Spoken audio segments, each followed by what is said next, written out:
কি মিলে গেল তো? বেশ কিছুদিন ধরে ওই 2026-এর 2016-র যে প্যানেল তথাকথিতভাবে বাতিল হওয়ার পরপরই যে ঘটনাগুলো ঘটেছে, যে অনেক অনেক প্রশ্ন আমি পেয়েছে, তার মধ্যে একটা বড় প্রশ্ন ছিল, অস্তিত্বের প্রশ্ন ছিল, যে শিক্ষাকর্মীদের ক্ষেত্রে কি ঘটবে, তারা কি করবেন। আমরা সবাই জানি যে এই টার্মিনেশন লেটার না পাঠানো সত্ত্বেও মাইনে বন্ধ হওয়ার ক্ষেত্রে যে সবচেয়ে বড় দলটি মানে সেকশনটি রয়েছে, এটি হলো শিক্ষাকর্মী গ্রুপ সি এবং ডি। তাদের মধ্যে কোনো ভাগ করা হয়নি, যোগ্য অযোগ্য কোনো রকম ভাগই করা হয়নি। শিক্ষকদের ক্ষেত্রে সেটা করা হয়েছে। আপনারা জানেন যে 15,400 এরকম শিক্ষককে, 404 বা এরকম একটা শিক্ষককে তথাকথিতভাবে যোগ্য আখ্যা দিয়ে 31শে ডিসেম্বর পর্যন্ত, এবছরের 31শে ডিসেম্বর পর্যন্ত কাজ চালিয়ে যাওয়ার কথা বলা হয়েছে। এবং কারণ তারা না হলে নাকি শিক্ষা ব্যবস্থা ভেঙে পড়বে, এইরকম বিভিন্ন যুক্তিতে তাদেরকে কন্টিনিউ করতে বলা হয়েছে। 31শে ডিসেম্বর পর্যন্ত তারা যথারীতি মাইনে সুযোগ সুবিধে পাবেন, এমনটাই বলা হয়েছে। যদিও পরীক্ষা হচ্ছে, তারা পরীক্ষাতেও বসছে, ইতিমধ্যে 89% ফর্ম ফিল আপ তারা করে ফেলেছেন শেষ তারিখ পর্যন্ত, যা আমরা জানতে পারছি। বেশ, কিন্তু শিক্ষাকর্মী গ্রুপ সি ডি যাদের সংখ্যা 7,500-এর মতো, তাদের কোন রকম ওই যোগ্য অযোগ্য কিছু করা হয়নি। কি যুক্তি দেখানো হয়েছিল? অদ্ভুত যুক্তি।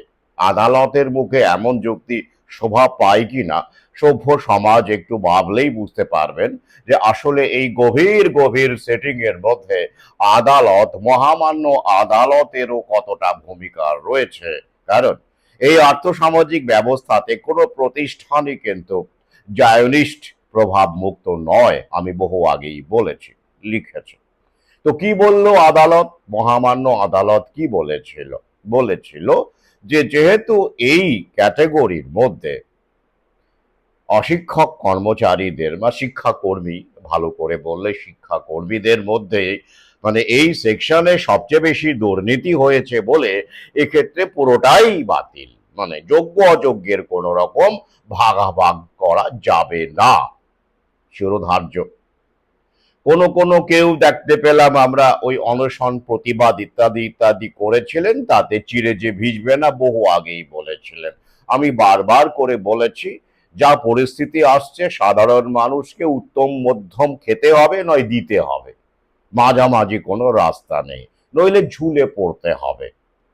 তো এই ঝুলে পড়ার পরিস্থিতি হয়েছিল, মানে প্রশ্ন করছিলেন যে আমাদের ক্ষেত্রে কি হবে। তারপরে কি হলো? তারপরে ভাতা, একটা অনুদানের বিষয় এলো, কিন্তু সমস্যা হলো লক্ষ্মীর ভান্ডারের ভাতার সঙ্গে এটার একটা ফারাক আছে, টেকনিক্যাল ফারাক আছে।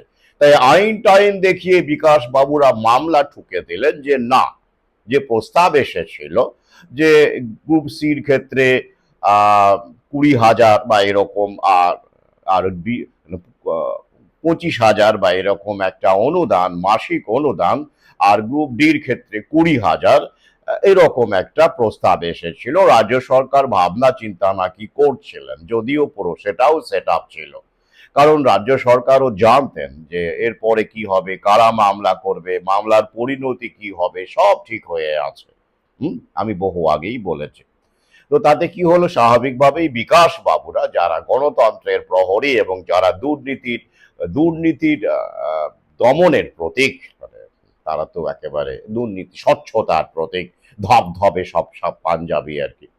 তো তো তারা গেলেন এবং যথারীতি এটাকে বন্ধ করে দেওয়া হলো। বেশ, অনেকেই ভাবলেন বাহ, এই তো সত্যি তো এরা সবাই আহ, সবাই আহ, ওই টিএমসিকে টাকা পয়সা দিয়ে, ঘুষ দিয়ে অযোগ্য সব লোকজন গ্রুপ সি ডি ঢুকে পড়েছে, এবং এদের সঙ্গে যা হয়েছে খুব বেশ হয়েছে, ভালো হয়েছে। আর যারা তথাকথিত বঞ্চিত, যারা চাকরি বাকরি পাচ্ছেন না, তারাও খুশি হলেন যে না, এইবার বুঝি ভ্যাকান্সি হবে, আমরা সেখানে ঢুকবো, নতুন করে রিক্রুটমেন্ট হবে। এভাবেই তো ডিভাইড অ্যান্ড রুলের খেলাটা চলছে। বেশ, তারপরে কি হলো? যা হবার তাই হলো, কি বন্ধ হয়ে গেল। মাননীয় বলতে পারলেন কি করব, আমি তো চেষ্টা করেছিলাম, ওরাই তো হতে দিচ্ছে না। এই যে ব্যাপারটা আর কি, কিভাবে কি চেষ্টা করা হবে সেটা ওরাও জানে, কন্ট্রোলড অপোজিশন সবই, তো ওরাও জানে, এবং সেভাবেই ব্যাপারটা ঘটলো। কিন্তু তারপর তো আমি বলেছিলাম যে আরো একটা অপশন আছে রাজ্য সরকারের কাছে, কি? ওই যে সুপার নিউমারারি পোস্ট, এবং সেগুলোতে অস্থায়ী কর্মী নিয়োগ করার সুযোগ থাকে। তো সেটাই নাকি এবার চিন্তা ভাবনা করা হচ্ছে। খবর আপনারা ইতিমধ্যেই পেয়েছেন, সরকার ইতিমধ্যেই বিভিন্ন দপ্তরে এই গ্রুপ সি ডির ক্ষেত্রে কত শূন্য পদ আছে তার খোঁজ খবর করা শুরু করেছেন বলে খবর প্রকাশিত হয়েছে মিডিয়াতে। শিক্ষামন্ত্রীর সঙ্গে বৈঠকও হয়েছে, এবং পাশাপাশি ওই শিক্ষা কর্মীদের যে নেতা রয়েছেন, যা সংগঠন, তাদের সঙ্গে কথাবার্তা হয়েছে, এবং দেখা যাচ্ছে যে চিন্তা ভাবনা ব্যাপারটা হচ্ছে যে এই যে শিক্ষা কর্মীরা রয়েছেন 7,500 মতো, তাদেরকে এই অস্থায়ী পদে যদি অ্যাপয়েন্টমেন্ট লেটার দেওয়া যায়, তাহলে কিন্তু আদালতের কিছু করার থাকে না। সেক্ষেত্রে তারা পরিশ্রম করবেন, কাজ করবেন, মাইনে পাবেন, কিন্তু ওই যে অস্থায়ী ভিত্তিতে। ইয়েস, বলেছিলাম না চুক্তি ভিত্তিক, এটাও তো বলেছিলাম, চুক্তিতেই মুক্তি। বেশ, এরকম একটা চিন্তা ভাবনা হচ্ছে, এমনটা বলেছিলাম। এটাও একটা যে পথ, এই নতুন বিশ্ব ব্যবস্থায়, অর্থাৎ স্থায়ী চাকরি, অর্থাৎ ওই যে পেনশন, গ্র্যাচুইটি, প্রভিডেন্ট ফান্ড, অনেক ব্যাপার ট্যাপার থাকে, তো একটা বড় বোঝা থাকে। তো সেই বোঝা যতটা হ্রাস করা যায়, নামানো যায় কিভাবে? বিভিন্ন পন্থায়, দুর্নীতির নাম করে, আদালতকে কাজে লাগিয়ে, রাজনৈতিক দলকে কাজে লাগিয়ে, যাতে করে ট্রিম করে দেওয়া যায় এই স্যালারি স্ট্রাকচার গুলো। কারণ সবই তো আস্তে আস্তে, বুঝতেই পারছেন, মালিকের হাতে যাবে। তো এই কারণে এই একটা পথ আছে, বহু আগেই বলেছিলাম, চুক্তিতেই মুক্তি। তো এরকম একটা অস্থায়ী ঠিকানা খোঁজার চেষ্টা চলছে, এবং বলাই বাহুল্য এটা যে একটা সম্ভাবনা, জোরদার সম্ভাবনা, আমি আগেই বলেছিলাম। কিন্তু এতে করে কি ঘটবে? এতে করে দেখবেন একটা ইন্টারেস্টিং ইকুয়েশনের ব্যাপার আছে। যদি ভাতা দিতে হতো, সবাইকেই দিতে হতো, তাই তো, দিতে হতো, কিন্তু এই যে কর্মী নিয়োগের ব্যাপারে, এটা কি সবাইকেই মাননীয় বা সরকার সবাইকেই সমানভাবে সমান বেতনে অস্থায়ী চাকরি দেবেন? সম্ভাবনা আছে, আছে, আবার নেই। কিরকম দেখুন, ভাতা যখন অনুদান হিসেবে দেওয়া হলে প্রত্যেকেরই একটা ফিক্সড অ্যামাউন্ট হিসেবে, সেটা আপনারা জানি, আমরা জানি, সেটা মিডিয়াতেও এসেছিল, বঞ্চনার সুযোগটা ছিল না, ছিল না। তো ওই যে টেকনিক্যাল গ্রাউন্ড টাউন দেখিয়ে, আইন টাইন দেখিয়ে এই করা যায় না, সেটা বিকাশ বাবুরা প্রমাণ করে দিয়ে স্বচ্ছতার ভাবমূর্তিকে অক্ষুণ্ণ রাখলেন। কিন্তু এতে কি মাননীয়ারও সুবিধে হলো না? হলো মনে হচ্ছে আমার, বেশ ভালোই হলো। এবার দেখুন, যখনই অস্থায়ী কর্মী নিয়োগের ব্যাপারে আসবে, তখন কিন্তু আবার সেক্ষেত্রেও কিন্তু একটু লেনদেনের সুযোগ থাকছে। কি লেনদেন? কি মা মা লক্ষ্মীর লেনদেন, কি বুঝতে পারেননি? হ্যাঁ, সুযোগ থাকছে। পাশাপাশি দলীয় যে দলীয় যে সব কর্মচারী দেখবেন, টিএমসি তো অনেকেই করে, তো তাদের সঙ্গে সুপারিশ টুপারিশ একটু ভালো ওঠা বসা আছে, জানাশোনা আছে, তাদের একটা সুযোগটা বেশি থাকছে। তাহলে দুটো ক্ষেত্র, দুটো ঘটনা ঘটবে। প্রথমত, এই 7,500কে যদি বিবেচনা করা হয় এই অস্থায়ী পদে, যেখানে আদালতও মানে বা বাস্তবেও তাই, যে আদালত এখানে হস্তক্ষেপ করতে পারবে না, কারণ রাজ্য সরকারের এই অস্থায়ী পদ তৈরি করার ক্ষমতা রয়েছে এবং সেটা ভ্যাকান্সি আছে, সেভাবে রাজ্য সরকার করতে পারে। আমরা জানি সেটা নিয়ে সুপার নিউমারারি পোস্টের বিষয়ে আমরা আগে ভিডিও করেছি, আলোচনা আছে, এবং সুপ্রিম কোর্টের মহামান্য বিচারপতিও তাতে আপত্তি করেননি। কিন্তু এখন যেটা প্রশ্ন আসছে, লাখ টাকার প্রশ্ন, যে এই ৭,৫০০০-কে একযোগে কারো কাছ থেকে কিছু না নিয়ে কি অ্যাপয়েন্টমেন্ট দেওয়া হবে অস্থায়ী পদে, অথবা পাশাপাশি রাজনীতির মুখ না দেখে, যারা রাজনীতির ধারের কাছে নেই, এমনও তো কেউ কেউ আছেন, সবাই না হলেও কম হলেও তো আছেন, তাদেরকেও কি একই রকম ভাবে ট্রিট করা হবে, ইকুয়াল ফুটিং এ ট্রিট করা হবে? এই প্রশ্নগুলো কিন্তু উঠছে। তো এইতে করে কার সুবিধে হলো? অনেকেরই সুবিধে হলো। প্রথমত দেখুন, রিভিউ ২০ মাও জলে, সুপ্রিম রিভিউ, যেটা আমি বহু আগেই বলেছিলাম, আর্টিকেল 21 অনুসারে right to life and livelihood যেটা রয়েছে, একে অপরের সঙ্গে যুক্ত। কারণ কারো জীবিকা ছিনিয়ে নিলে সরকার কারো জীবিকা এইভাবে, বিশেষ করে সরকারি ক্ষেত্র থেকে, ছিনিয়ে নিতে পারে না, কারণ তারাই তো প্রত্যক্ষ পরোক্ষভাবে নিয়োগকর্তা। তো সুতরাং সেরকম ভাবে যদি কেসটা তৈরি করা যায় এবং সেরকম ভাবে উকিলকে যদি রেডি করা যায়, আমি আগের ভিডিওগুলোতে বারবার বলেছি, তাহলে এটা রিভার্স হতে বাধ্য। রিভিউটা যদি ঠিকঠাক হয়, এই এই এই সেকশন আর্টিকেল 21 কে সামনে রেখেই ওটাই যথেষ্ট, সেটাকে কিন্তু, কারণ এক্ষেত্রে যারা নিযুক্ত হয়েছেন তাদের দোষ নেই। তারা যদি দুর্নীতি করেও চাকরি পেয়ে থাকেন, ঘুষ দিয়েও চাকরি পেয়ে থাকেন, সেক্ষেত্রে যারা ঘুষ নিয়েছেন তারাও ইকুয়ালি গিলটি অ্যান্ড পানিশেবল। তো তাই তাদেরকে চিহ্নিত না করে শুধুমাত্র একটা দিককে দেখে শাস্তি দেওয়া যায় না, সেটা ইনজাস্টিস। এটা বুঝতে গেলে উকিল হওয়ার দরকার পড়ে না, এটা বুঝতে গেলে কনস্টিটিউশন বোঝার দরকার পড়ে না, কিছুই দরকার পড়ে না, এটা কমন সেন্স, তাই তো? Common sense. ঘুষ দেওয়া এবং নেওয়া সমান অপরাধ, তো সেটা আদালত করেনি। তাই এক্ষেত্রেও এই ডিসিশন বা মানবিকতার জায়গা তো রয়েছেই, হিউম্যানিটেরিয়ান গ্রাউন্ড তো রয়েছেই। কারণ প্রথম থেকে যদি দুর্নীতির উপরে নজর রাখা হতো, তাহলে এদের নিয়োগ হতো না, আটকে দেওয়া হতো। তখন ইতিমধ্যে বেশ কয়েক বছর কেটে গেছে, তারা অন্য জীবিকায়, সেটা ঝালমুড়ি বিক্রি হোক, চপ ভাজাই হোক, অন্য যে কোনো জীবিকা তারা বেছে নিতে পারতেন। কিন্তু এত বছর কেটে যাওয়ার পরে হঠাৎ করে তাদের দুর্নীতি খুঁজে বের করে এভাবে ছাঁটাই করা মানে কি তারা সেই সুযোগটা পেলেন না? বিয়ে থা করেছেন, সংসার করছেন, লোন নিয়ে ফেলেছেন, এটা তো রীতিমতো ইনজাস্টিস, তাই তো? সুতরাং রিভিউ গেলেই কিন্তু ঠিকঠাক হলে, আমি বারবার বলেছি, এটা কিন্তু রিভার্স হতে পারে। কিন্তু ওই যে সেই সুযোগটাই তো দেওয়া হবে না, যাতে করে তার আগেই যা করার করে নিতে হবে। এই কারণে বিভিন্ন রকমের কারণ যুক্তি দেখিয়ে রিভিউটাকে ডিলে করা হচ্ছে। এমনটা হতে পারে, আমি আগেই বলেছিলাম। তার ফলে কি হচ্ছে, এই যে অস্থায়ী নিয়োগ যদি হয়ে যায়, করে ফেলা যায়, বিশেষ করে প্রিয় পাত্রদের এবং লেনদেনের মাধ্যমে যদি হয়, বুঝতেই পারছেন, যদি ২০-৩০ হাজার টাকা মাইনে দেওয়া হয়, এরকম যদি দেওয়া হয়, তাহলে লেনদেন হবে না ভাবছেন? প্রমাণ রাখবে না ওরা। এই যে ঘুষ টুস দিয়েছেন অনেকে, সবাই না হলেও তো অনেকে দিয়েছেন, অস্বীকার করতে পারি না আমরা। তো তারা কি, তাদের কাছে কি ঘুষ নেওয়ার রিসিপ্ট আছে, অ্যাকনলেজমেন্ট আছে? নেই, কিচ্ছু নেই। তো সুতরাং এক্ষেত্রেও একটা খেলা হতে পারে।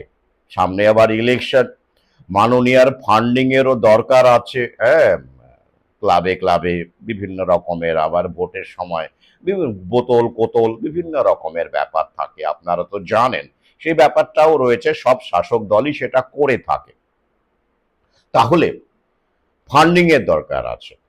তো সেই ক্ষেত্রে ৭,৫০০কে এক ধাক্কায় নিয়োগ করা মানে এবং তাদের মাইনে দেওয়া মানে, যদি কম করে ২৫,০০০ টাকাও ধরি, 20,000 টাকাও যদি ধরি তাও অনেক টাকা। তো সেই টাকাটা তো কোষাগার থেকেই যাবে। তো সেই টাকাটা এই সময়ে দাঁড়িয়ে শুধু এই অস্থায়ী কর্মীদের বেতন দেওয়ার খাতেই ব্যয় করা ইলেকশনের আগের সময় বেশি নেই, হ্যাঁ, বছর খানেকও আর নেই সেইভাবে দেখতে গেলে। করবেন উনি নাকি সেটাও আবার তুলে নেবেন আর কি? ধরুন এরকম যদি বলা হয় ইনডাইরেক্টলি, সরাসরি তো এগুলো মিডিয়ায় আসবে না, পরে আসবে যে এই হতে গেলে লাখ 2 লাখ করে দিতে হবে, 3 লাখ করে দিতে হবে। এবার যাদের ক্যাপাসিটি আছে তারা দিয়ে দিল এবং ঠুকে গেল। বাকিদের বলা হবে জোগাড় যন্ত্র করো, দেখছি আমরা। আসলে একবারে তো হয় না, এত ভ্যাকান্সি তো নেই। 7,500 নিয়োগ করতে হবে, ধাপে ধাপে করব আমরা। এই ধাপে ধাপে করতে গিয়ে অনেকে ধপাস হয়ে যাবেন না তো, এটা মাথায় রাখতে হবে। তাই সজাগ থাকুন যেন সিলেক্টিভ ওয়েতে এই অস্থায়ী নিয়োগগুলো না হয়।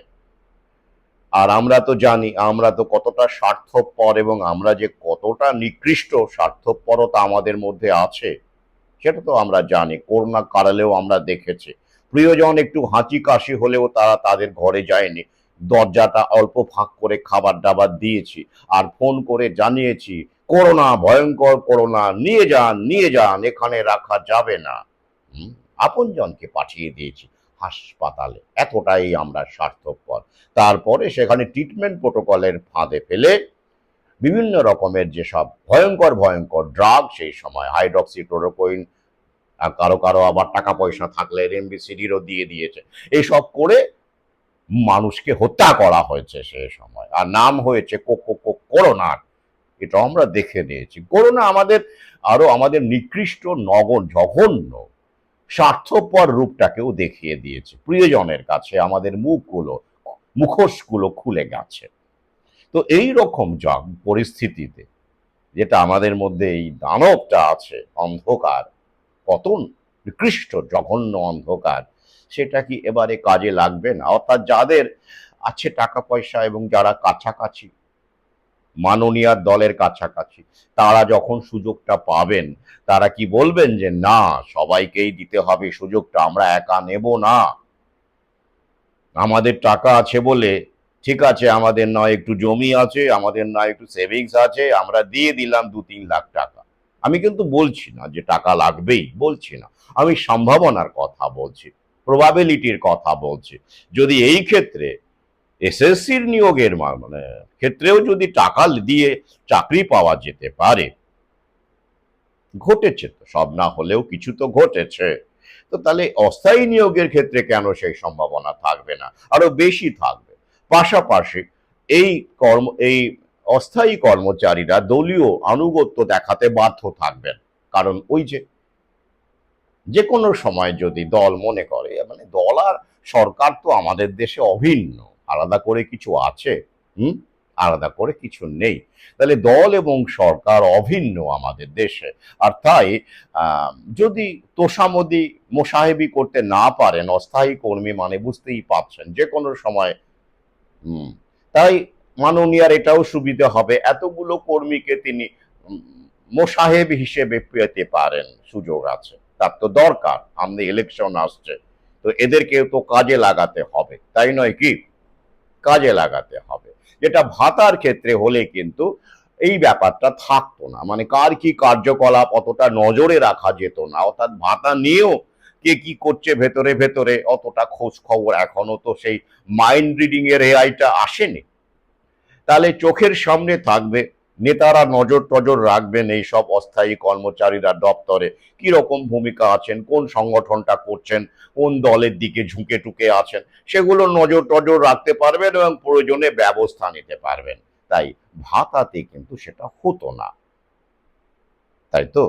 লক্ষ্মীর ভান্ডার ভাতা নিয়েও অনেকে বিজেপিকে ভোট দিতে পারে, তো দিচ্ছেও অনেকে, তাই তো? অনেকেই দিচ্ছেন এবং সোশ্যাল মিডিয়াতেও অনেকে ভাতা টাতা নিয়েও মাননীয়ার বিরুদ্ধে অনেক কিছু বলছেন, কিন্তু এই ক্ষেত্রে সেটা খুব কঠিন হয়ে যাবে, তাই নয় কি? একটা সুবিধে হলো। হুম, পাশাপাশি আবার লেনদেনের সুযোগটাও থাকছে, ফান্ডিং কাজে লাগবে। অর্থাৎ অনুদানটা বিকাশ বাবুরা বন্ধ করে দিলেন আমলা টামলা করে, বেশ, তাতে করে কার সুবিধে হলো এবার একটু ভেবে দেখুন না। ভাবতে তো হবে আসলে ভেতরে ভেতরে কি রকমের খেলা খেলে একটু গভীরে গেলেই বুঝতে পারবেন। তাহলে এমনটা কি হবে যে ৭,৫০০কে একসাথে নিয়োগ করা হবে? সম্ভাবনা নেই। কারণ ভ্যাকান্সি তো একবারে পট করে হবে না। আর সমস্ত ভ্যাকান্সির ছবি যদি পাওয়া যায়, যদি হ্যাঁ, একবারে সবাইকে নিয়োগপত্র দেওয়া হয় তাহলে তো খুব আনন্দের কথা। অধম সবচেয়ে বেশি আনন্দিত হবে। কারণ এই বিষয়ে লাইফ অ্যান্ড লাইভলিহুডের বিষয়ে আমি প্রথম থেকেই সরব হয়েছিলাম। অর্থাৎ একটা ওয়ে আউট তো বটেই। কি করবে এই মানুষগুলো? তাদের পরিবারগুলো কি করবে? কিন্তু যদি বেছে বেছে এবং অর্থ দেখে রাজনীতি দেখে যদি এই নিয়োগগুলো দেওয়া হয় তাহলে প্রতিবাদ করা উচিত। আপনারা প্রতিবাদ করুন, ঐক্যবদ্ধ থাকুন। অনুগ্রহ করে এটা অনুরোধ করব যে আপনি সুবিধে পাচ্ছেন, আপনার কাছে অর্থ আছে, আপনি যেহেতু প্রিয় সুপ্রিয় কোনো কারণে নেতাদের কাছাকাছি থাকেন, ওঠা বসা করেন বলে আপনারটা আগে হয়ে গেল। ভেতরে ভেতরে আগে ১০০ জনকে দিয়ে দিল, ২০০ জনকে দিয়ে দিল, বাকিদেরকে দেওয়ার কোনো রকম পরিস্থিতি তৈরি করা হলো না। কোনো আশ্বাস নেই বা কোনো কিছু নেই। আমরা তো পেয়ে গেলাম, অতএব বেঁচে গেলাম। এই মানসিকতা থেকে বেরিয়ে না এলে কিন্তু আপাতত আপনাদের সুরাহা হয়তো হয়ে গেল, কিন্তু পরবর্তীকালে কোনো না কোনোভাবে খাড়া নেমে আসবে।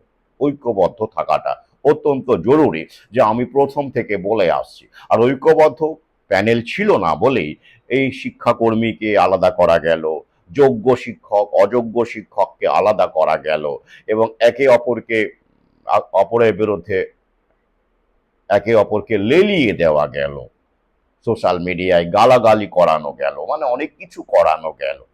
তো তাই অনুরোধ করব যে এরকম যেটা ঘটতে চলেছে একটা অস্থায়ী, আমি মানবিকভাবে মনে করি অবশ্যই যেটা হওয়া উচিত জীবিকা। কারণ সরকার দায়ী এক্ষেত্রে, সরাসরি দায়ী এই দুর্নীতির। যদি তারা কোনো শিক্ষাকর্মী করেও থাকেন, সেটাকে প্রথম থেকে রুট আউট করা উচিত ছিল। এত বছর পরে তাদেরকে কাঠগড়ায় তোলা উচিত নয়। কারণ নিয়োগকর্তার যারা করেছেন এসব, এটা একার কাজ নয়। বারবার করে আপনারা জানেন, ঘুষ একা একা কাজটা হয় না, এক হাতে তালি বাজে না। কিন্তু এই একটা সম্ভাবনা যেগুলো ঘটতে পারে, তার জন্য আমি আপনাদের সজাগ করে দিলাম। আর এখনই উল্লসিত হওয়ার কিছু নেই, কারণ এটা প্রক্রিয়া। এবং ভোটের আগে, মানে ওই যে নির্বাচন বিধি লাগু হয়ে যায় তার আগেই অবশ্য এটা হলে তার আগেই হবে। এবং হওয়ার কথা, যদি না আবার কোনো রকম অন্য কোনো বিষয় আসে। এবং তাহলে বুঝতেই পাচ্ছেন যে রিভিউটা আপাতত হচ্ছে না এই মুহূর্তে, হওয়ার প্রশ্ন নেই। তার আগেই এগুলো করে ফেলা হচ্ছে। এই যে পরীক্ষা নিয়ে নেওয়া হচ্ছে, আবার এই যে নিয়োগ, অস্থায়ী নিয়োগ। তো কারণ রিভিউতে যদি সেরকম হঠাৎ করে কোনো বিচারকের চৈতন্য উদয় হয়, সবাইকে তো বিক্রি টিক্রি করা যায় না, হয় 99.99% হয়ে যায়, তবুও আমাদের দেশে প্রায় 100%। তো তবুও কেউ কেউ যদি হঠাৎ করে বেরিয়ে এসে একটা অন্য কিছু বলে দেন, রিভার্স করেন এই ডিসিশনকে, এই ভার্ডিক্টকে, এটা তো ডিক্রি নয়, ভার্ডিক্ট বহুবার বলেছি, তাহলে কিন্তু একেবারে মানে কর্পোরেট সেক্টর যারা পিপিপি মডেলের শিক্ষাক্ষেত্রে ঢুকতে, তাদেরও সর্বনাশ হয়ে যাবে। এত হাজার লোককে আবার আগের মতো পার্মানেন্ট ভ্যাকান্সি দিয়ে মাইনে দিতে হবে, প্রভিডেন্ট ফান্ড দিতে হবে, গ্র্যাচুইটি দিতে হবে, অনেক সমস্যা। হ্যাঁ, তাই ওই সুযোগটা যেন একেবারে না আসে, ওই পরিস্থিতি তৈরি হওয়ার আগে থেকেই একটা ব্যবস্থা করে দিলে, এই যে ধরুন এই অস্থায়ী নিয়োগ হয়ে গেল, মাইনে পাওয়া শুরু হয়ে গেল, তখন তারা কি আর ওই রিভিউ টিভিউ নিয়ে অতটা ভাববেন? নেতা টেতাগুলো যারা রয়েছেন তারাও তো সেট আপে ঢুকে যাবেন, না ও যা হবার হয়েছে, ঠিক আছে, এখন তো আমরা চাকরি পেয়ে গেছি। হ্যাঁ, প্রভিডেন্ট ফান্ড, পেনশন এগুলো যাই হোক, এগুলো আর পাবো না, কিন্তু মাইনেটা তো আগের মতোই পাচ্ছি। ওই যে মাইনেটা মোটামুটি আগের মতোই পাবেন, কিন্তু ওইগুলো বন্ধ। এটা অর্থাৎ ওই যে সরকারের বোঝা কমানো, পুরোটা তো পারবে না, এক এক করে বোঝা নামাতে হবে। তো স্থায়ী কর্মীদের সুযোগ সুবিধে তো বুঝতেই পারছেন, অনেক আর্থিক বোঝা থাকবে তার উপরে, সেগুলো আর থাকবে না। পাশাপাশি কন্ট্রোল করা যাবে, অস্থায়ী কর্মীদের কন্ট্রোল করা খুবই সুবিধে। এটা মালিক শ্রেণীর, মালিক যেই হোক, সরকারি হোক, আসলে ওরাই মালিক, আর বেসরকারি হোক, অস্থায়ী কর্মীদের সবসময় দাঁতের ওপরে রাখা যায়, ভয়ে ভয়ে রাখা যায়, যা ইচ্ছে তাই করিয়ে নেওয়া যায়, নজর রাখা যায়। তারা ভালো রকমের বশংবদ হতে বাধ্য হয়, মোসাহেব হতে বাধ্য হয়, হে হে করতে বাধ্য হয়, ওই যে এক কথায় ল্যাজ নাড়াতে বাধ্য হয়। কি করবে, উপায় তো নেই, করে খেতে হবে, পরিবার আছে। এই অসহায়তার সুযোগ ওরা নেয়। ওরাই মানুষকে প্রকৃতি থেকে বিচ্ছিন্ন করে ফিয়াট কারেন্সির লোভ দেখিয়ে, স্ট্যাটাসের লোভ দেখিয়ে, জমি বাড়ি বিক্রি করিয়ে বড় বড় ডিগ্রি করতে উৎসাহিত করে, যে অমুকের মেয়ে, ভ্যানওয়ালার মেয়ে নাকি আইএএস হয়ে গেল, এরকম দু একটা ঘটনা ওরা ঘটায় বিভিন্ন রকম ডিভাইড অ্যান্ড রুল খেলার জন্য। জেন্ডার জাস্টিস বলুন, নারীদের তোল্লা দেওয়া, কখনো মোল্লাদের তোল্লা দেওয়া, বিভিন্ন রকমের কর্মসূচি ওদের আছে, করে দিয়ে লোভে লোভে এভাবেই কিন্তু ওরা কার্যসিদ্ধি করে। তো তাই সতর্ক থাকুন, ঐক্যবদ্ধ থাকুন, শুধু নিজের কথা ভাববেন না। এটা আমি বলতে পারি, যদিও কেউ শুনবেন বলে মনে হয় না।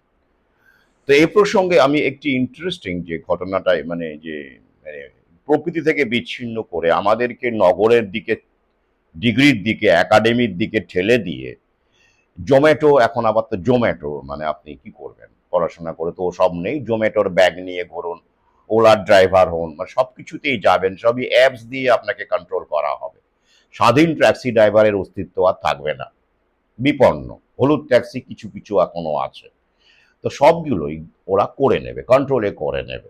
আপনার গাড়ি আপনাকে, মানে অ্যাপস দিয়ে আপনাকে কন্ট্রোল করবে এবং আপনার কাছ থেকে মোটা কমিশন খাবে, পাবেন, ওরা নিয়ে নেবে ঘরে বসে। এটাই বলে ঘরে বসে শোষণ, এক্সপ্লয়টেশন, টেকনোলজির মাধ্যমে যা হচ্ছে। কোথাও কোথাও প্রতিবাদও হচ্ছে, শেষ পর্যন্ত কি লাভ হচ্ছে যদি ঐক্যবদ্ধ প্রতিবাদ না হয়? তো সেরকমভাবে একটা ঘটনা আপনাদের বলি। একটা ভিডিও ভাইরাল হয়েছিল, আমার কিছু সহযোদ্ধা প্রশংসাও করেছিলেন, পরে আমি বললাম গভীরে ভাবতে হবে। একটি নারী দেখবেন, একটা অযোধ্যা পাহাড় সম্ভবত, জায়গাটা ঠিক মনে নেই, প্রত্যন্ত জঙ্গল এলাকা, যেখানে শিক্ষার তথাকথিত আলোটা পৌঁছয়নি। দেখা যাচ্ছে একজন সেখানে বাইকে করে যাচ্ছেন, তিনি ব্লগার,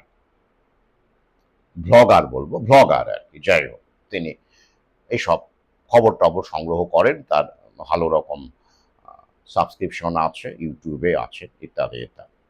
তো তিনি গিয়ে বলছেন, দেখা যাচ্ছে একটা ফাঁকা মাঠে পিছনে একটা ভাঙাচোরা চালা ঘর টাইপের, তা ওই 15-16 জন বা 20 জন এরকম পড়ুয়া, মানে ইউনিফর্ম পরা পড়ুয়া, তারা দাঁড়িয়ে আছেন, এবং সেই শিক্ষিকা, মানে আদিবাসী রমণী, হাতে কোলে বাচ্চা নিয়ে তিনি তাদেরকে অ, আ, ক, খ, এরকম পড়াচ্ছেন, আউড়ে আউড়ে সুর করে করে পড়াচ্ছেন। এবার সেই ব্লগার সেখানে পৌঁছে গেলেন, গিয়ে তাকে, আপনাকে একটা প্রণাম করব, স্বাভাবিক না? প্রত্যন্ত গ্রামাঞ্চলে, প্রত্যন্ত গ্রামও বলা যাবে না, অরণ্য এলাকা, সেইখানে আহ, একজন রমণী কোলে বাচ্চা নিয়ে উম, শিক্ষার আলো দিচ্ছেন। এত কষ্ট করেও তার কোনো মাইনে নেই, স্যালারি নেই, কিছু নেই, তিনি অ আ ক খ শেখাচ্ছেন, শিক্ষার আলো দিচ্ছেন, প্রণাম তো করতে ইচ্ছে হবে, স্বাভাবিক। তো সেটা তিনি এরকম বললেন, এই দেখুন, একটা প্রত্যন্ত জঙ্গলে উনি এভাবে কোনো কাজ করে চলেছেন, নীরবে নিভৃতে কাজ করে চলেছেন। সেটা আমার লিঙ্ক একজন আমাকে সহযোদ্ধা পাঠালেন, তিনিও প্রশংসায় পঞ্চমুখ। আমি তখন বললাম গভীরে ভাবো, খবর টবর না পেলে উনি, এসব ব্লগাররা এমনি এমনি যায় না, ব্যাপার আছে, খেলা আছে, আমি পরে বলছি। ঠিক তার পরের দিনই দেখা গেল সেটা আবার মিডিয়াতে এলো, মেইন স্ট্রিম মিডিয়াতে, এই আদিবাসী রমণীর সন্তান কোলে নিয়ে যে শিক্ষার আলো উনি অযোধ্যা পাহাড় জঙ্গলে পৌঁছে দিচ্ছেন, তাকে ভূয়সী প্রশংসা করা হলো। তখন সে বলল, হ্যাঁ স্যার, আপনি ঠিকই বলেছেন। কি, আমি কি এটার মধ্যেও নেগেটিভ কিছু দেখছি? না, একটু গভীরে ভাবুন, আমি নেগেটিভ না, বাস্তবতাটা বলছি।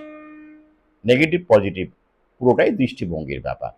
যার কোনো পলিসির দ্বারা যে উপকৃত হয় সে হলো, তার কাছে ওটা পজিটিভ। আর কোনো পলিসির দ্বারা যারা বঞ্চিত হয়, শোষিত হয়, তাদের কাছে সেটা নেগেটিভ। তাই তো? তাই ইউনিফর্ম বলে কিছু নেই। আমি কার কথা বলি? আমি বৃহত্তর বহুজনের ভালো, বহুজনের সুখের কথা বলি। আর সেটা বলতে গিয়ে এই আলোচনাগুলো চলে আসে। এটা কেন হয়? কেন আমি বলছি দেখুন। প্রথমত, মিডিয়া এটা জানতো, মিডিয়ার কাছে পৌঁছে দেওয়া হলো, এবং যে মোটর বাইক নিয়ে যে যুবকটি সেখানে গেল তার কাছেও খবরটা কেউ না কেউ পৌঁছে দিয়েছিল। এত এত খবর থাকে, অন্য খবরগুলো তো পৌঁছয় না, এটা কেন পৌঁছানো হলো? সেখানে কেন ব্লগার গেল? এত এত মরে যাচ্ছে ভ্যাকসিনের প্রভাবে, আমরা জানি, হার্ট অ্যাটাক, ব্রেন স্ট্রোক, সেটা নিয়ে আমাদের মতো কতিপয় মানুষ ছাড়া কেউ ব্লগিং করছেন, বলছেন ইউটিউবে? আমি তো জানি না কেউ বলছেন কিনা আমাদের দেশে, অন্তত আমাদের মতো কিছু মানুষ ছাড়া। তাহলে এরা কেন যায়? একটু গভীরে যান। এই যে শিক্ষার আলো বলতে আমরা কি বুঝি? উইজডম বুঝি কি না? একাডেমিক শিক্ষা বুঝি, যে শিক্ষা প্রকৃতি থেকে আমাদের বিচ্ছিন্ন করে, আমাদের ভদ্রলোক হতে শেখায়, ভীতু হতে শেখায়, এবং আমাদের শেকড়কে ঘৃণা করতে শেখায়। খোকাবাবুর প্রত্যাবর্তন সিনেমাটা দেখেছেন তো? এবং এরা তখন আর গ্রামকে মনে হয়, ছি গ্রামে থাকবো, হুম, মাঠে চাষ করব, ছি, হ্যাঁ, মানে প্রকৃতির ব্যাপারটাকে এরা ঘেন্না করতে শুরু করে। তাদের মাথায় এভাবে ঢুকিয়ে দেওয়া হয়, ফ্ল্যাটে থাকা বা ম্যানশনে থাকা, A1 সিটিতে থাকা, মেট্রোতে থাকা, চার চাকা থাকা, এসি ঘরে থাকা, এটাই যেন সত্যিকারের জীবনযাপন। অর্থাৎ প্রকৃতি বিচ্ছিন্ন করে দেওয়া হয় এই শিক্ষা ব্যবস্থার মাধ্যমে। উনি তো সেই শিক্ষারই প্রতীক, উনি তো সেই শিক্ষাই দিয়েছেন, দেবেন। তাই তো? আমরা তো তাই জানি, তাই তো ঘটছে। ওরা একটা শিক্ষিত মানুষ, ডিগ্রিধারী মানুষ, অম্লান বদনে মাঠে কাজ করতে পারেন বা গ্রামে থাকতে পারেন, এবং এরকম ভাবে সত্যগুলো তুলে ধরতে পারেন এমন কজন আছেন? সবাই তো ওই গড্ডালিকা প্রবাহে গা ভাসিয়ে দিয়েছেন, তাই তো? ভোগ বিলাস, আধুনিকতা, ফার্মা লবি, অর্থাৎ পুরোটাই জায়নিস্ট যে সিস্টেম তার দাসত্ব করছেন। এর ফলে কি হচ্ছে? গভীরে যান। এই প্রত্যন্ত অঞ্চলগুলোতে অনেক জায়গায় হাঁসদেও অরণ্য, ইতিমধ্যে দেখবেন আদানি লক্ষ লক্ষ গাছ কেটে ফেলেছে, সেখানে ওই উনি মাইনিং করবেন আর কি, কয়লা টয়লা পাওয়া গেছে, মাইনিং করবেন। তো এইসব করবেন, যদিও ফসিল ফুয়েল আমাদের জন্য নিষিদ্ধ, ওদের জন্য ঠিকঠাক আছে, সবই ওরা ব্যবহার করবে, প্রাকৃতিক সম্পদ আমরা করতে পারবো না, আমাদের বিভিন্ন রকমের গল্প টল্প শুনিয়ে বিজ্ঞান মনস্ক বানানো হবে। তো এবার সব জায়গায় তো ওরা করতে পারছে না, যেখানে এখনো আদিবাসীরা জঙ্গলে বাস করছে সেখানে তো জঙ্গল, তাদেরকে উৎখাত করা এখন অনেক, আমরা প্রতিবাদ করছি, মানুষ আস্তে আস্তে দেখবেন এই পাচামিতে, দেউচা পাচামিতে যা ঘটেছে, এটা ঘটছে, আমরা দেখেছি। হ্যাঁ, সেখানে অনেক অনেক লড়াই করতে হচ্ছে এই তথাকথিত আদানি আম্বানিদের মানুষের। তারা বলছে আমরা আমাদের জমি ছাড়বো না, আমাদের ভিটে ছাড়বো না, এগুলো বলছে তারা, আমরা জানি সেখানে কি হয়েছে। তো এই প্রতিরোধগুলো বাড়ছে, তাহলে উপায় কি? তাহলে প্রথম এইভাবে আর অরণ্যগুলোকে সরাসরি গিয়ে এইভাবে পুলিশ দিয়ে আর দখল করা যাবে না, মুশকিল হচ্ছে। তাহলে কি করতে হবে?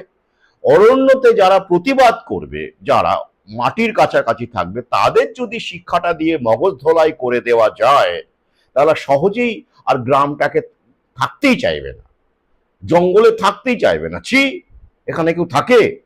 তারা বাবা মা বলবে, শিক্ষিত হয়ে তো জানেন কোটা ফোটা আছে ওদের, এখন এদেরকে তো চাকরি বাকরি আরো বেশি করে দেওয়া হবে, অন্তত অস্থায়ী চাকরি দেওয়া হবে, টোপ ঝোলানো হবে। তারপরে কি হবে? সেটা চাকরি পাবে, কলকাতায় এসে কোনো জায়গায় ঢুকিয়ে দেওয়া হবে, বা ফোন করে বলবে আমার, ছি ছি তুমি চলে এসো, ওখানে কেউ থাকে, সাপ খোপ জঙ্গল, ব্যাস। এইভাবে আস্তে আস্তে অরণ্য এলাকা, এখনো যে অরণ্যবাসী মানুষ আছেন যারা প্রতিরোধ করছেন, তাদেরকেও সেখান থেকে প্রলোভন দেখিয়ে, ফিয়াট কারেন্সির প্রলোভন দেখিয়ে, অত্যাধুনিক জীবনযাপনের প্রলোভন দেখিয়ে সেখান থেকে তুলে এনে ফাঁকা করে দেওয়া হবে। তারপর তারা সস্তায় জলের দামে জমি বিক্রি করে দেবেন, কেনার জন্য লোক আছে, অথবা সিম্পলি ভুলে যাবেন। তখন পুলিশ টুলিশ গিয়ে দখল করলেও তারা আর কিছু বলবেন না। দূর, আমরা তো এখানে চাকরি টাকরি করছি, ও জমি ও দাম আর কি হবে, জঙ্গলের জমি, নিয়ে নিক গে। আর এইভাবে ওরা আস্তে আস্তে জঙ্গলটাকেও, যেগুলো এখনো ওদের করায়ত্ত হয়নি, সেগুলোকে ওরা সরাসরি নিজেদের দখলে নিয়ে নেবে। এটাই তো খেলা। তাহলে কি দাঁড়ালো? এই শিক্ষার আলো উনি দিচ্ছেন বাচ্চা কোলে নিয়ে, তাই তাকে হাইলাইট করা হচ্ছে এবং প্রশংসা করা হচ্ছে। তাহলে শিক্ষার উদ্দেশ্যটা বুঝতে পারছেন? আমি কিন্তু শিক্ষার বিরুদ্ধে নই, যেটা নিশ্চয়ই আপনারা বুঝতে পেরেছেন। আমার বইপত্র বলুন, আমার ভিডিও বলুন, লেখালেখি বলুন, সেখানে কি শিক্ষা নেই? কিছুই শিক্ষা নেই, শিক্ষণীয় কিছুই নেই? আলবাত আছে, আপনারা জানেন সেটা।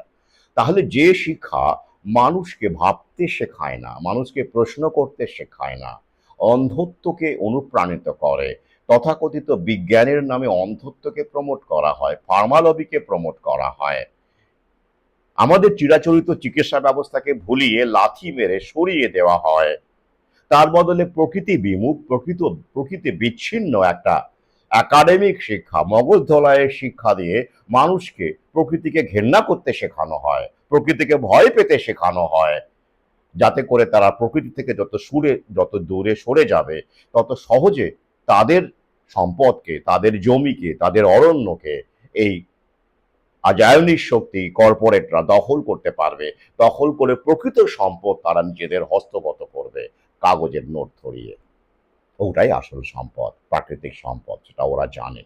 আর তাই এই প্রক্রিয়াগুলো চলছে এবং এই রকম শিক্ষাকে ওরা প্রত্যন্ত অঞ্চলে এবার আরো বেশি করে ছড়িয়ে দেবে, যেগুলো বাকি আছে তারপরে উৎখাত হয়ে যাবে। স্বতঃস্ফূর্তভাবে লোকজন ভাববে, ছি ছি ছি, এতদিন আমরা এখানে কি করছি, হ্যাঁ, ছি। বোঝাতে পেরেছি? তাই যদি এমন কোনো শিক্ষা থাকে যা মানুষ প্রকৃতির সঙ্গে সম্পৃক্ত থাকে, শেকড়কে ঘেন্না না করে, মানুষ একে অপরকে ভালোবাসে এবং অত্যধিক লোভ না করে এই কোলে প্রকৃতির কোলে জীবনযাপন করতে অনুপ্রাণিত হয়, সেই শিক্ষাকে আমি শ্রদ্ধা করি, স্বপ্ন দেখি। আজ এই পর্যন্তই। ভালো থাকবেন।